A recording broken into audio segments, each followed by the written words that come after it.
Good evening, ladies and gentlemen, and welcome to Heti TV's foreign language news broadcast. My name is Peter Gardosh, and first, for the news in English. The Hungarian government is not enthusiastic about the idea of a global minimum tax, as its introduction would deal a further blow to European competitiveness, said the Minister of Foreign Affairs and Trade Péter Szijjártó on his social media page, reporting that he had a telephone conversation with U.S. Secretary of State Antony Blinken. During the discussion on the global minimum tax, Szijjártó told the U.S. Secretary of State that we are not enthusiastic about this idea at all, especially not in its current form, and certainly not under the current circumstances. The European economy is facing very serious challenges because of the war, and in this situation, new tax burdens on productive companies could be disastrous, the Hungarian foreign minister wrote in his post, adding that the introduction of a new tax could be introduced in Europe as early as the beginning of next year. On Wednesday morning, Israel signed an agreement to export Israeli natural gas to the European Union via Egypt. The gas will be liquefied in Egypt and then transported to Europe. Energy Minister Karin El-Harar met in Cairo with European Commission President Ursula von der Leyen and her EU and Egyptian counterparts and signed a memorandum of understanding on a deal.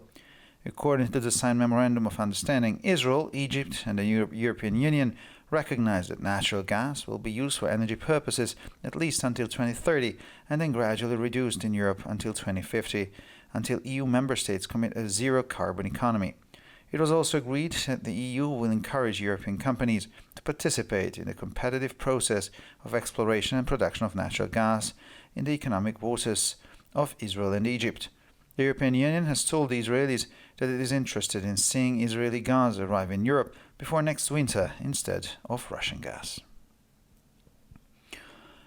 Amidst the domestic political crisis that has foreshadowed new elections, Defense Minister Benny Gantz has named 3 possible candidates to succeed Chief of Staff Avi Kochavi, who is expected to step down on January 2023. The appointment of the Chief of General Staff is for 3 years, but can be extended for 1 or in rare cases for 2 years, so that the Army's top commander usually serves for 4 years. Kochavi was appointed back in October 2018, 3 months before the expiry of his predecessor Gadi Eisenkot's term.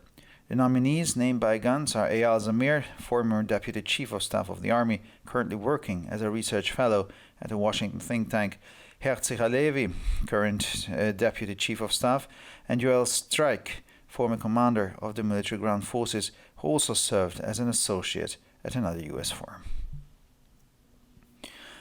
Polish Minister of Agriculture Henryk Kowalczyk welcomed U.S. President Joe Biden's plan to establish border silos to facilitate Ukrainian grain exports. This is a very good announcement, Kowalczyk said in response to Biden's announcement on Tuesday that he would temporarily set up U.S. grain silos on Ukraine's border, including in Poland, to allow for the expansion of grain exports over land.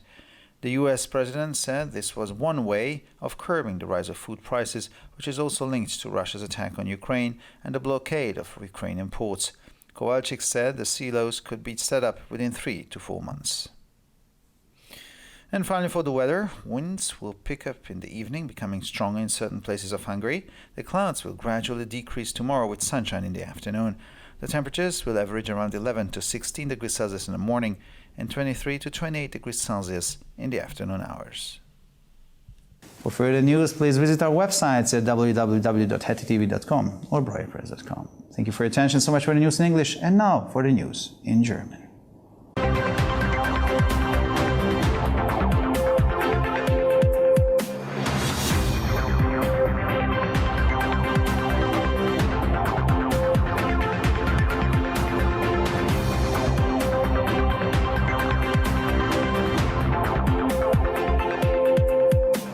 Schönen guten Abend, liebe Zuschauer. Mein Name ist Peter Gardosh und nun zu den Nachrichten auf Deutsch. Die ungarische Regierung ist von der Idee einer globalen Mindeststeuer nicht begeistert, da ihre Einführung der europäischen Wettbewerbsfähigkeit einen weiteren Schlag versetzen würde, schrieb Außen- und Handelsminister Péter Szijjártó auf seiner Social-Media-Seite und berichtete von einem Telefongespräch mit US-Außenminister Antony Blinken. Während des Gespräches über die globale Mindeststeuer sagte Szijjártó dem US-Außenminister, dass wir von dieser Idee überhaupt nicht begeistert sind, vor allem nicht in ihrer jetzigen Form und schon gar nicht unter den derzeitigen Umständen. Die europäische Wirtschaft stehe wegen des Krieges vor sehr ernsten Herausforderungen und in dieser Situation könnten neue Steuerbelastungen für produktive Unternehmen katastrophal sein, schrieb der ungarische Außenminister in seinem Beitrag und fügte hinzu, dass die Einführung der neuen Steuer in Europa bereits Anfang nächsten Jahres erfolgen könnte. Am Mittwochmorgen unterzeichnete Israel ein Abkommen über den Export von israelischem Erdgas über Ägypten in die Europäische Union.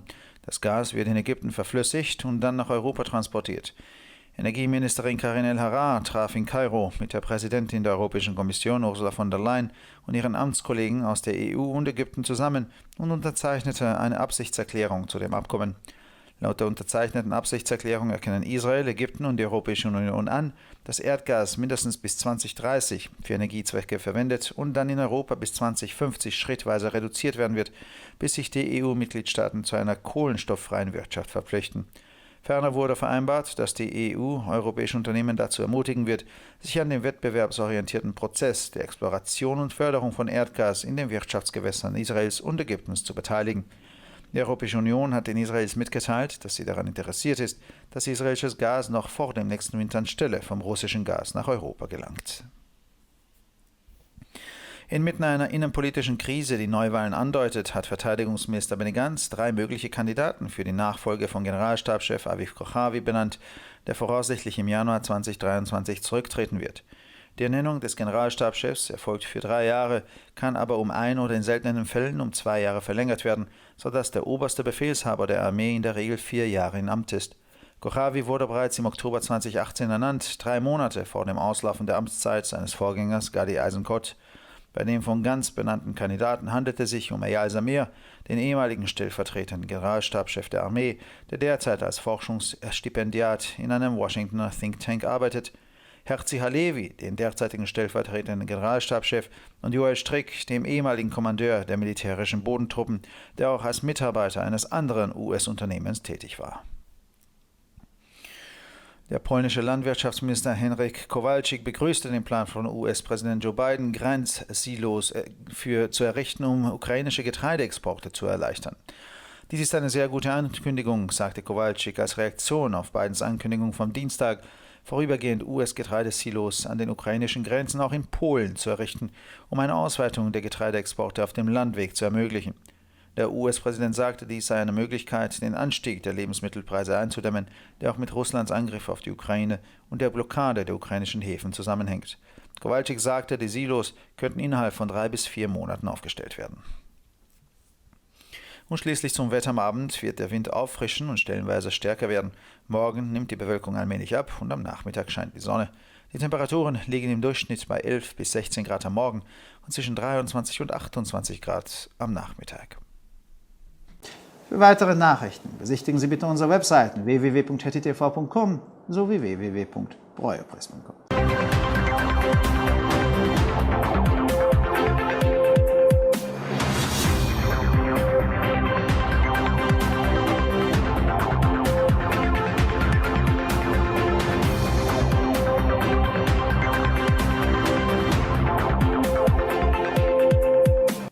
שלום וערב טוב, כאן ציפי בוכמן וילדבאום עם החדשות בעברית.